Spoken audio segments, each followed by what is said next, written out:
Move on to our next speaker, who is Oleg Kashkarov, who works for the BirdLife Partner in Uzbekistan, the Uzbekistan Society for the Protection of Birds.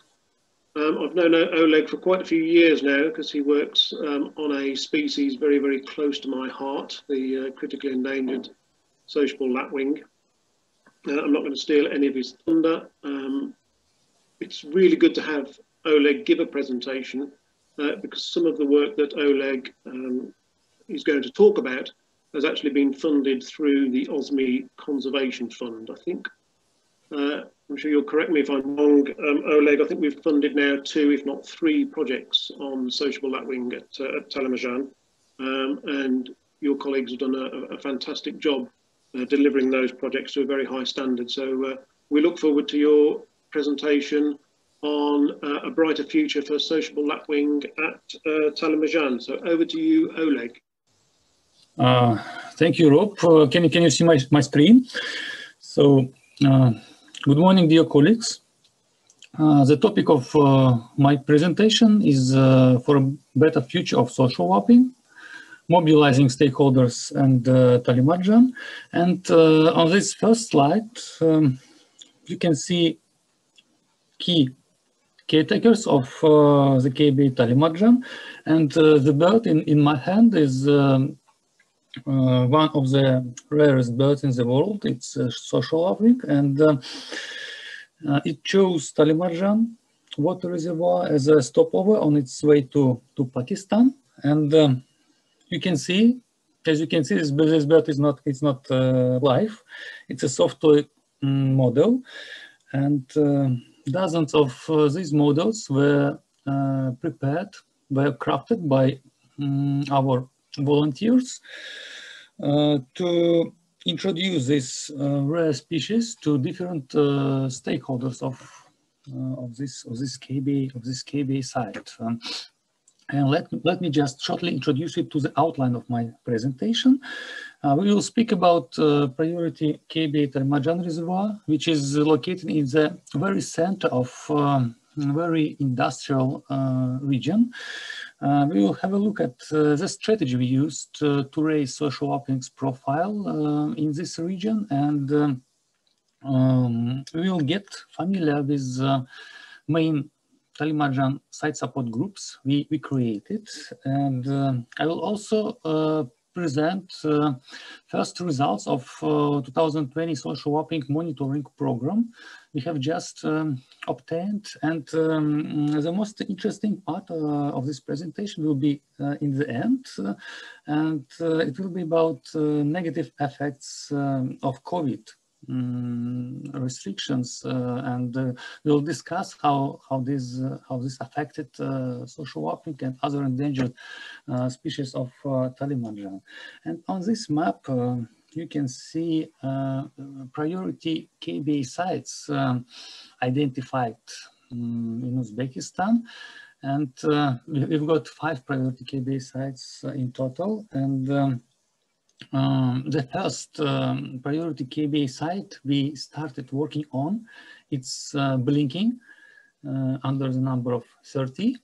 It's Talimerzan water reservoir located on the very south of Uzbekistan, and the work of on this site was started thanks to the OSME support, and these community-based activities, they emerged from the Transboundary Research Initiative which was based on coordinated social lapwing counts in 2015 and in 2012. So this research initiative supported by OSME allowed us to understand that there are not so many threats to social lapwing at the site, and even though there are no direct threats, there were no direct threats identified before 2020, even though there were many potential threats, and one of the obstacles was that there was no regular UzSPB presence before the OSME supported our monitoring program and community-based activities. The main threat to this species, I think, was the lack of awareness of local conservancies about importance of this social lapwing, because before we started working there, these governmental officials, they did not even know what the social lapwing is and how rare it is, and did not know anything about its migration and how to identify this species. And another obstacle was an inability of regular monitoring due to remoteness of this site from the capital of Uzbekistan. So that's why we decided to organize some branches and our clubs in this region. So this site, located in the very center of Kashkadarya region, is under constant anthropogenic pressure, and we faced very unregulated grazing activities at this site. So it has absolutely no management, and even despite, and it has no official protection despite its international importance, actually. And last week we had a chat with our state committee for environment for nature protection, and they explained us that they cannot include this site even in the governmental program for creation of development of protected areas in Uzbekistan. And they explained this as there are too many agricultural lands around, so this and they have no budget, as I said, they have no budget and rangers to establish a new protected areas there, and there are also some plans to organize new recreational zones across this KB. So that's why we decided to start some community-based activities, and we decided to go bottom up. And on this map, you can see where this KB is located. And when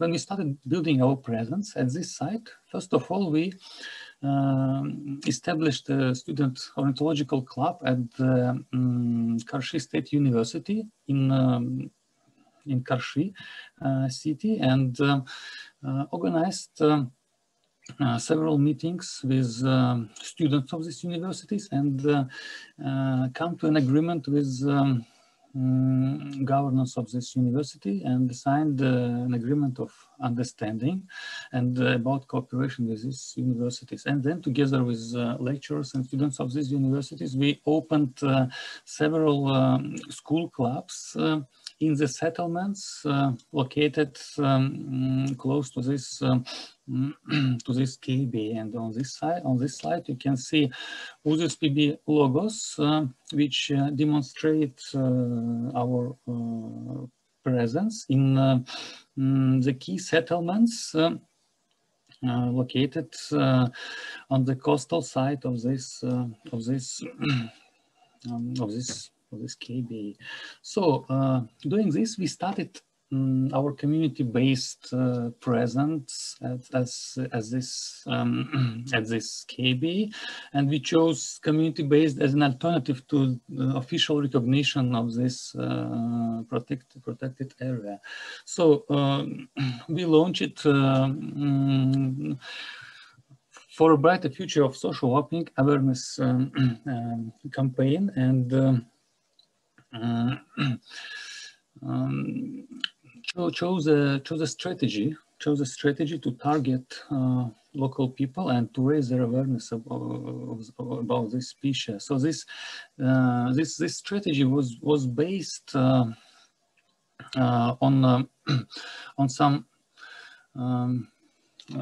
cultural aspects of this region, and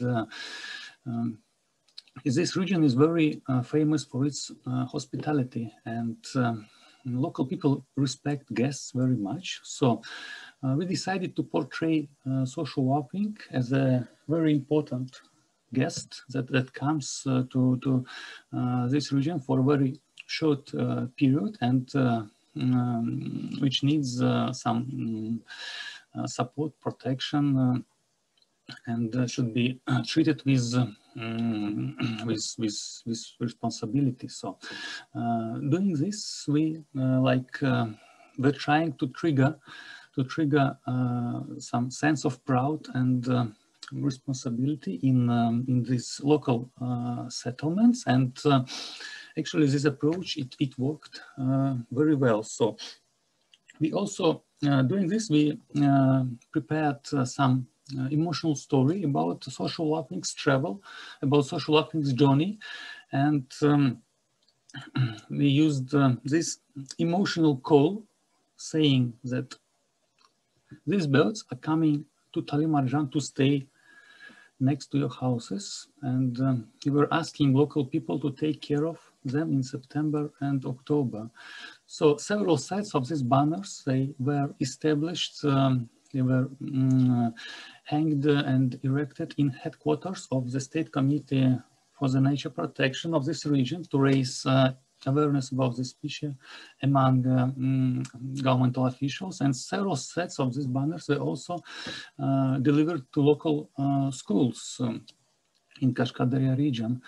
And plus to this, we chose this bird as a bird of the year, 2019-2020, and organized several meetings with school children living in the coastal side of this KB, and organized several interactive games called Social Lapwing's Flyway with these children, and also organized some European birdwatch and World Migratory Birdwatch activities. But the most interesting part of this work was a joint social lapwing counts organized last October with all the stock health stakeholders and caretakers involved in this project. So children had a chance to watch these birds for the first time and to identify them using scopes and binoculars and take pictures of them. And local governmental officials were also attending this event, and we're getting some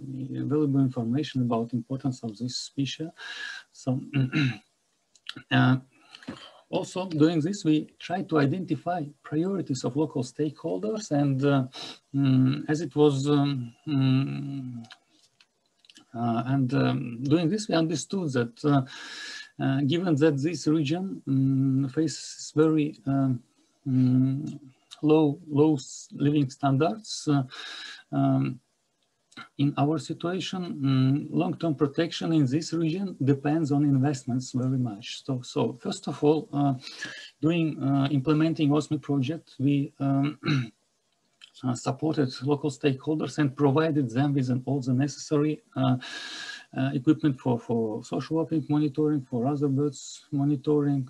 We provided local governmental officials and rangers of the State Committee for Ecology and Environmental Protection with binoculars, with watching scopes, and we also were trying to cover some transport costs for those people involved in social lapwing monitoring program. And 2020 was the first year when our social lapwing monitoring program was started. So this was not the best time to launch the monitoring scheme, as because of the lockdown, because of this all transport problems. But at the same time, 2020 was the best time for social lapwing to be monitored, as because of the quarantine, many hidden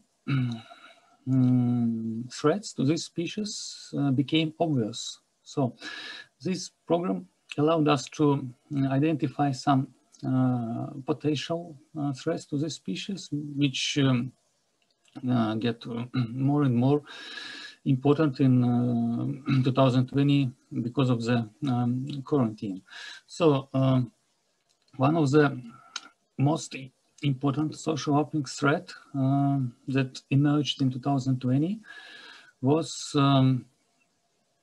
the overgrazing.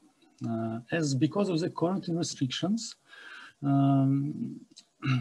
local shepherds had no chance to take cattle to summer pastures in mountains, and because of this, social opening stopovers in the coastal side of this reservoir was hardly overgrazed, as over 8,000 sheep were grazing in this area for more than 3 or even 4 months. This was very unusual situation. So plus to this, we had very unstable water level in the coastal zone, and this also affected social wellbeing. So when doing this monitoring program, we chose 8 monitoring stations around this KB, and 4 members of student club were doing social wellbeing monitoring, and we had 11 site visits in total, and all the information was collected from these participants and was filled in special forms.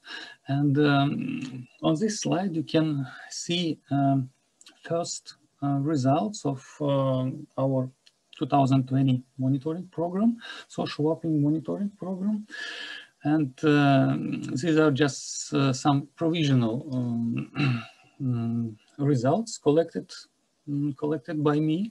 So you can see this in 2020, social wellbeings arrived at Talimerzan on the 5th of September, and their number reached peak by the end of September, by 30th of September, and the highest number of social wellbeing at the Uzbek side of Talimerzan last year was 4,226. This number was very similar to the last year number, but situation with social wellbeing behavior at the Talimerzan differed, and this was mostly caused by the very high number of sheep grazing in the coastal zone. So you can see from this side that when arrived, social wellbeings were mostly staying in the coastal zone, in the shoreline of the water reservoir, which was less overgrazed by that time. But after 22nd of September, birds had to move to completely overgrazed adirs or hills, as shepherds brought up to 6,000 sheep to this coastal zone, where these birds were feeding during this autumn period. And last social wellbeing left this site by the 21st of October, when we had no social wellbeing observed at Talimerzan. So as I have already said, this overgrazing was the main threat in this year, because of the transportation problems caused by the COVID restrictions. We also had very high level of illegal fishing, as many people lost their sources of income because of the lockdown. So people were disturbing, local illegal fishermen were disturbing birds, installing fishing nets twice a day. And the water regime was also very unstable, because these COVID restrictions, they caused some changes in agricultural activities, and the coastal zone was flooded by the end of by the end of September. So and the bushes of algae were also flooded, and that's why our local stakeholders, they reported that because of the flooding, social lapwings had to move to others that were overgrazed, completely and totally overgrazed by that time. So I think that's all from my side. If you have some additional questions, we can discuss. Even I think this this chat will be most interesting for participants of our meeting. Thank you. Okay, thank you very much, Oleg. That was an excellent presentation, and there are lots of comments coming into the chat box. Really positive comments about your approach to working with communities and engaging with communities and stakeholders, and I couldn't agree more that the approach that you've taken really is absolutely fantastic. Great to see such involvement from school children right the way through to local government officials. Nick, I think we can take one very quick question. We've run over slightly, but time for one very quick question, I think. Yes, certainly, Rob. There are a lot of people wanting to know how we can get hold of the cuddly sociable lapwings, but I'm not going to ask that one really. But I'm sure lots of people would like you to answer that in the chat. Where can they get one? There's one question really about overgrazing, which is how is it managed and regulated in the area? I think as I have already said, this area is not being managed at all. So we have some